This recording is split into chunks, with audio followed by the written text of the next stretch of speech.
We're looking at these bold statements that show up right around the crucifixion of Jesus. In order for them to be bold statements, they have to be truthful statements. They have to have something to back them up. Otherwise, they're just empty words. We've looked at 3 bold statements so far. The last 2 were back-to-back statements that were made by Jesus. And let me set the stage for you. I want to go back to the Gospel of Luke chapter 22, and Jesus is before the Sanhedrin, and it says this. This is one of the members of the Sanhedrin that's speaking. "If you are the Christ," they said to Jesus, "tell us." Jesus answered, "If I tell you, you will not believe me. And if I asked you, you would not answer. But from now on, the Son of Man will be seated at the right hand of the mighty God." They all asked, "Are you then the Son of God?" Here is Jesus' first bold statement. He replied, "You are right in saying, I am." In other words, what he's really saying here is, I am God. You are right in saying that I am the I am, the name that Jehovah God used for himself. And Jesus made that claim, I am God. Their response, they said, "Why do we need any more testimony? We have heard it from his own lips." They heard what he said loud and clear, and he could back up that bold claim. The very next verse is the first verse of chapter 23 as the story proceeds. "Then the whole assembly rose and led Jesus off to Pilate, and they began to accuse him, saying, 'We have found this man subverting our nation. He opposes payment of taxes to Caesar and claims to be Christ, a king.' So Pilate asked Jesus, 'Are you the king of the Jews?' And here's the second bold statement of Jesus. 'Yes, it is as you say,' Jesus replied." So Jesus made these 2 bold back-to-back statements.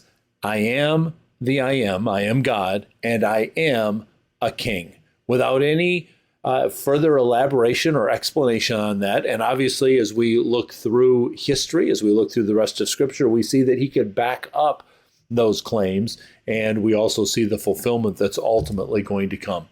But there's a third statement that comes right after these 2. I am the I am God, and I am a king. And then his third statement really amounts to this, and I don't have to prove it to you.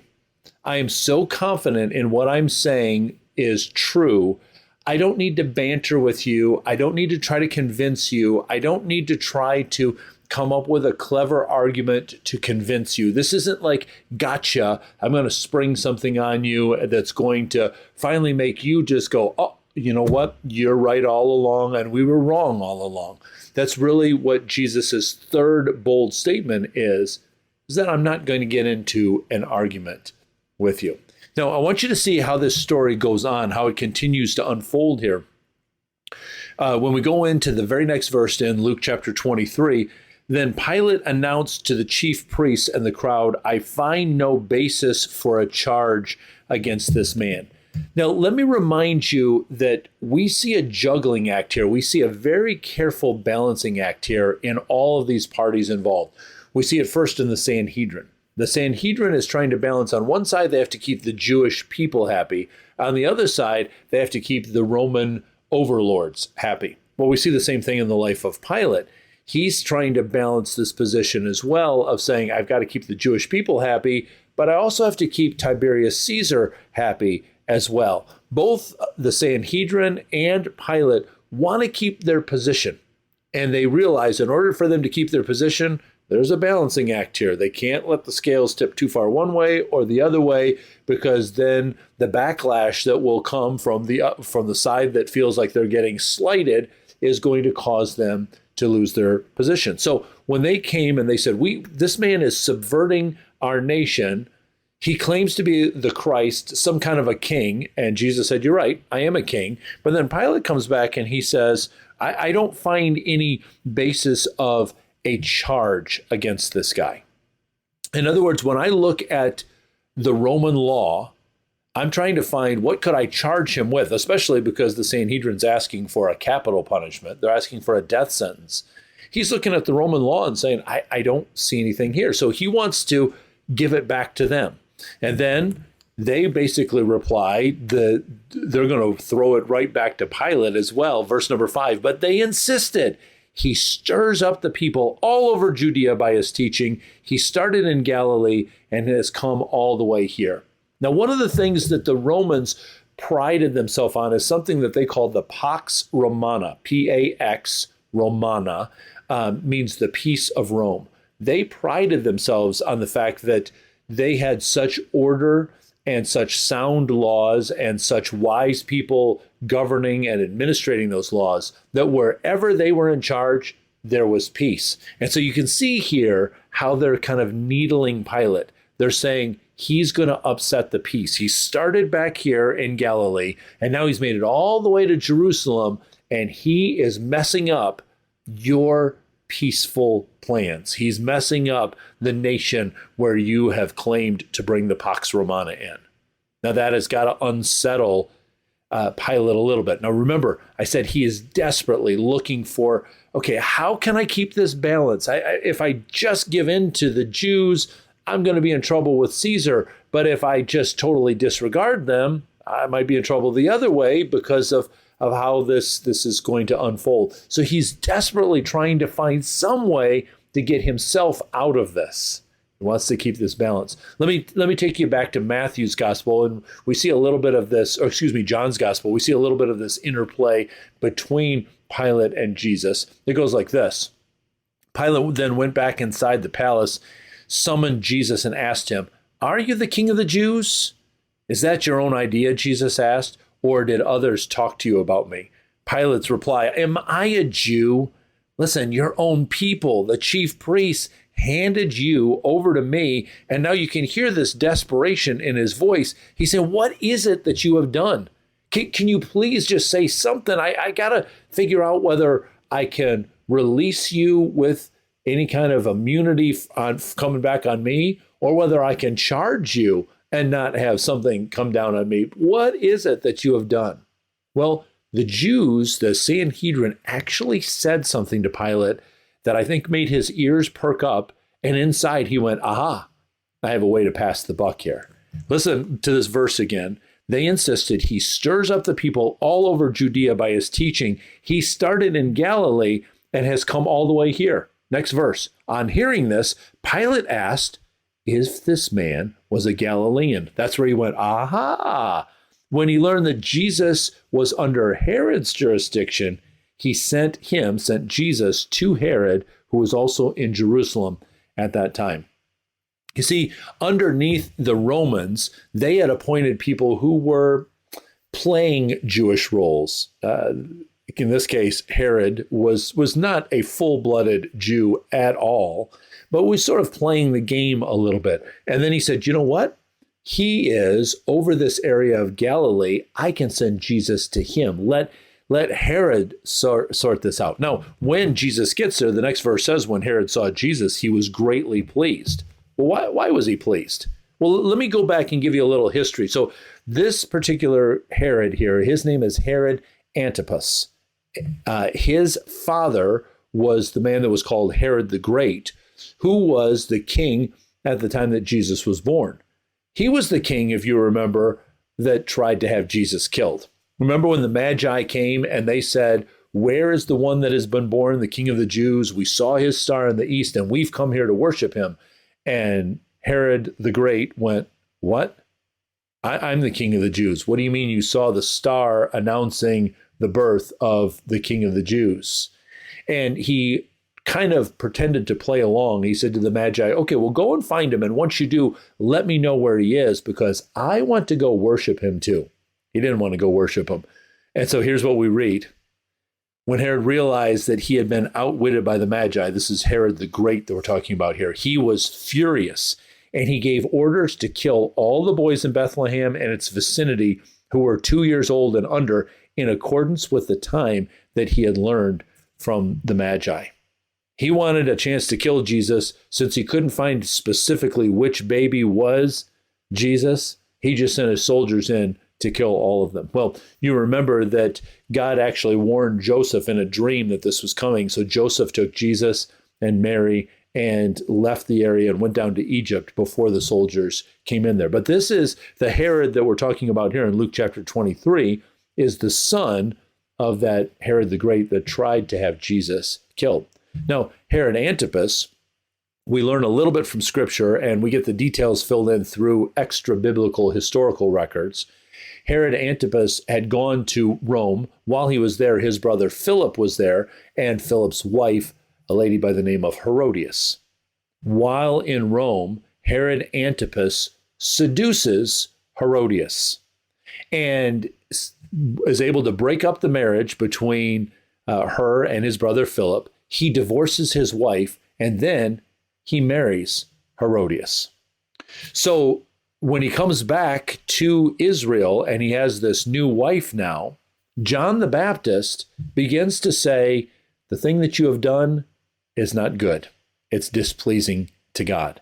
Herod was obviously would be upset by that, but especially Herodias, his new wife, was very upset by that. And she wanted John eliminated from the scene. Now, we're talking about Herod Antipas here now. And he's going to follow in very much the same example that he learned from his father, Herod the Great. Look at this. Herod wanted to kill John, but just like the Sanhedrin and Pilate, there's still kind of this balancing act. He was afraid of the people because they considered John a prophet. So just like we saw with the Sanhedrin and with Pilate, Herod Antipas is in the same position. I don't really like what John the Baptist is saying, and my new wife, wants him eliminated, but all the people over here, they think he's a prophet sent by God.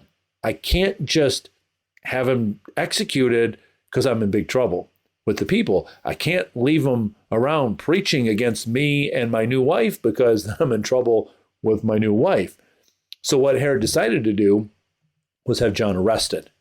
And we read in Mark's gospel especially that Herod would then have John still come and preach. He said he was fascinated by what John was saying, and yet at the same time, he was upset by what John was saying. Almost like, you say some people, there'll be something like, I don't want to see that, and it appears that they're covering their eyes, but they're still kind of peeking through. I don't want to see it, yet I don't want to miss it. That's kind of how Herod Antipas responded about John the Baptist. But ultimately, his wife, in her conniving, convinced him, and he finally had John the Baptist beheaded. Now, the reason why I mention all that is let's go back to here in Luke, where it says that when Herod saw Jesus, he was greatly pleased. You see, when Jesus came on the scene and began to teach and began to do miracles and people started talking about him, one of the rumors that was floating around that probably Herod Antipas would be especially tuned into was that this Jesus is actually John the Baptist come back from the dead. And that, of course, got Herod's attention. So we read this. When Herod said, I beheaded John, who then is this that I hear such things about? And he tried to see him. No, he didn't want to see him because he said, I heard you have good things to say. No, he wants to see him because he thinks that it's a magic trick. He thinks that it's entertainment. He thinks it's going to be something that is going to excite him. He thinks it's going to be something that's going to make him popular with the people. Remember what he thought about John before? Oh, John's held out by the people to be a prophet. Maybe this Jesus, maybe he is John the Baptist resurrected, and this is a way for me to get back in good graces with him. If I could get maybe a photo op with him, if I could spread the word that I've been with him. And so he kept trying to see him. And now, Jesus, of course, never met with Herod Antipas, but now here's Pilate delivering Jesus right to him. So again, when Herod saw Jesus, he was greatly pleased because for a long time he had been wanting to see him. From what he had heard about him, he hoped to see him perform some miracle. So he didn't really care about what he had to say, about what he was teaching. He just said, I want to see a magic trick. I want to see you do something that everybody's going to be talking about. And I want to be able to tell people, oh, yeah, I was there when it happened. I saw it with my own eyes, and I hung out with them. I was right there. That's what he really wanted. Verse number 9, he plied Jesus with many questions, but Jesus gave him no answer. Jesus gave him no answer. Now, this is pretty consistent for Jesus when the questions that are coming his way are foolish questions, when they're questions that he really has nothing to add to. Remember earlier when Jesus had been called into the Sanhedrin, or not called into, dragged into the Sanhedrin, and they were questioning him. What they would do is bring in these witnesses one at a time. The witnesses couldn't hear what the other person was saying, and they would tell stories about Jesus. Well, they were all false testimony. They were all liars. None of them could get their stories to match up. And so Jesus just stood there silently the whole time. And that kind of got the Sanhedrin upset. In fact, at one time they called Jesus out on it, and they said this. The high priest stood up and said to Jesus, "Are you not going to answer? What is this testimony these men are bringing against you?" And once again, just like we saw here, Jesus remained silent. Why? Well, he had nothing to answer to. He said, they're just making stories up. I don't have to answer the lies. The truth will present itself. If you bring in honest testimony, if you bring in the people that were actually there and heard me speak or actually saw me perform a miracle, they're going to tell stories that are going to be consistent. All these false witnesses that the Bible said keep coming in, none of them could get their story straight. But there's another reason why Jesus wouldn't answer them. What would he gain by it? What would he gain by it? It's not like these people were in a place where they wanted to be convinced of it. Solomon called it out this way in Proverbs chapter 26. Do not answer a fool according to his folly, or you will be just like him. I kind of think about little kids on a playground, and one of them says something like, you're ugly. And the other kid responds back, no, you're ugly. No, you're ugly. No, you're ugly. And it just goes back and forth like that. I wish that it ended on the playground with little kids, but you see adults doing the same thing, don't you? You'll say, oh, well, of course you would say that because you voted for this person. Of course you would say that because you live in that neighborhood. Of course you would say that because it's the same thing as the little kids. And so Solomon said wisely, don't answer that kind of foolishness, because then you just sound foolish yourself. And so Herod doesn't want to hear any truth from Jesus. He didn't want to hear it from John the Baptist.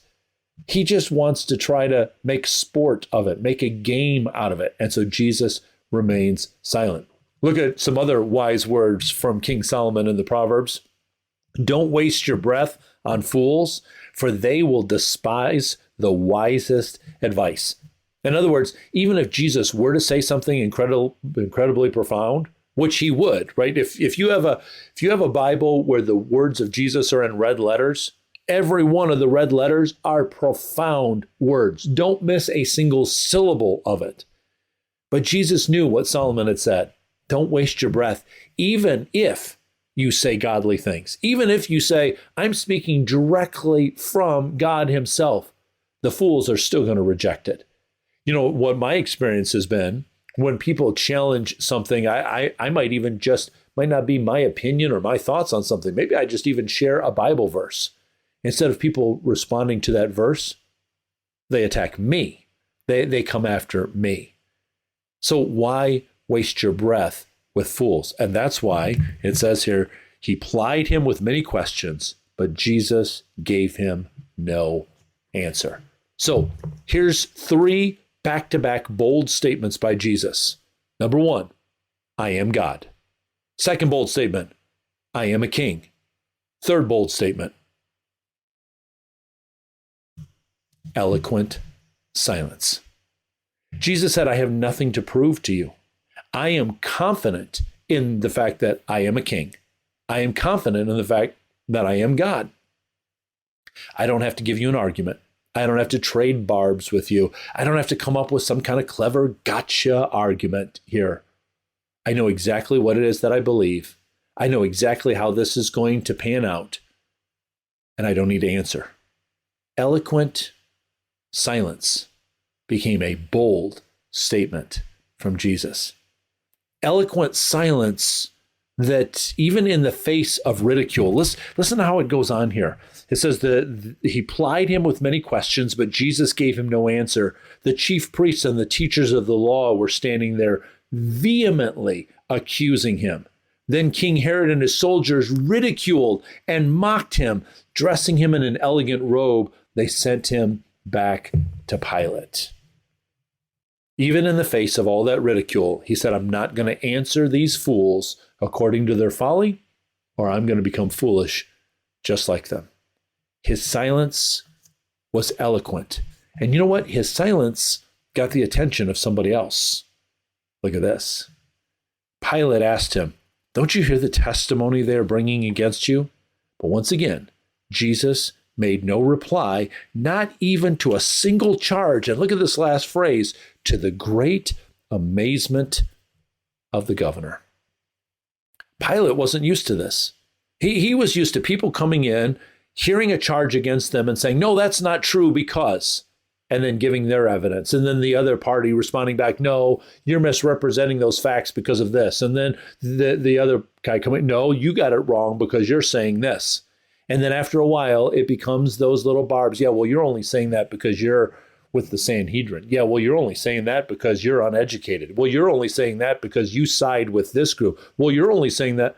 And no longer are we talking about actual facts. No longer are we talking about the ideas. We're now attacking the other person. Just like exactly what happened here when Jesus was in front of Herod.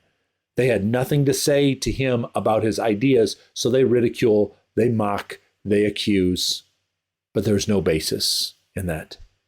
I am God. I am the King. Eloquent silence, and I don't need to prove it to you. But you know what? There's a great lesson there for us. There is a absolutely phenomenal lesson for us to learn. I'd say it this way. Sometimes the best thing to say is no thing. Sometimes the absolute best thing to say is eloquent silence. Say, you know what? I'm not going to answer this fool according to their folly because I'm going to become foolish like them. They're not interested in really engaging on the ideas. I don't need to prove anything. I read a passage of scripture here. I don't need to prove this. I know that it's true. And I don't need to try to convince anybody of this because I know that it's true. Once again, look at what Solomon said in Proverbs. Watch your tongue and keep your mouth shut, and you will stay out of trouble. How true that is.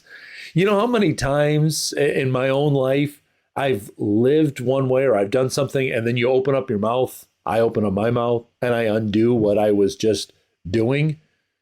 We don't need to do that. We need to make sure that we know when to open our mouth and when to keep it tightly closed. That's an important thing to do. Jesus told us that he wanted our light to shine brightly. He said this, let your light shine before others that they may see your good deeds. Not necessarily hear your good words. There's a place for that. But that they may see your good deeds and glorify your Father in heaven. When I was a little kid in Sunday school, we used to sing a song, and maybe you sang it too. It was called This Little Light of Mine. And the way that we sang it was we would hold up our finger like it was a candlestick, and we'd sing, this little light of mine, I'm going to let it shine. Just like it says here in Matthew chapter 5, this little light of mine, I'm going to let it shine. But you know, holding up this one finger reminds me of something else that we often do. When we put our finger over our lips as a reminder to be quiet. I want my light to shine, but there's going to be times that I need to keep my mouth closed because people just need to see my light. They don't need to hear my words. Here's how Peter told us that Jesus did it, and he starts off by saying it's an example that Jesus set for us. He said, to this you were called because Christ suffered for you, leaving you an example that you should follow in his steps. Listen to this. He committed no sin, and no deceit was found in his mouth. He never said anything that undid what he had already accomplished. When they hurled their insults at him, like we just saw in Luke chapter 23, when they ridicule, when they mock, when they insult, when they hurled their insults at him, he did not retaliate. When he suffered, he made no threats. Instead, he entrusted himself to him who judges justly. He said, I don't have to argue with you. I don't have to respond to these taunts, to these pokes. I can just be silent before you because I know that God has seen this. I know that he knows what I've said, what I've done. And I have to stand before him to give an account. I don't have to stand before this person that's ridiculing and mocking and taunting. So sometimes, friends, we need to remember that when we're going to let our little light shine, it's best to do it with our mouth closed, especially when it's fools that are ridiculing and mocking and don't really want an honest answer. They just want to make sport. For a long time, it said Herod wanted to see Jesus, not to have a dialogue with him, but to see magic, to make fun of him, to tease him a little bit. So David gave us a great prayer to pray, something that we should keep right at the forefront of our mind. He said this, "Set a guard over my mouth, O Lord. Keep watch over the door of my lips." What a great prayer for us to pray. So friends, remember that there is an eloquence. There is a bold eloquence in your silence when you know what it is that you believe. And you don't have to argue to prove your point. You don't have to banter with fools. You can let your light shine by remaining silent, even if they're going to insult, if they're going to mock, if they're going to make fun of you. Let's learn the lesson from Jesus. Sometimes the best thing to say is no thing. May God help us to do that. God bless you, friends. I love you.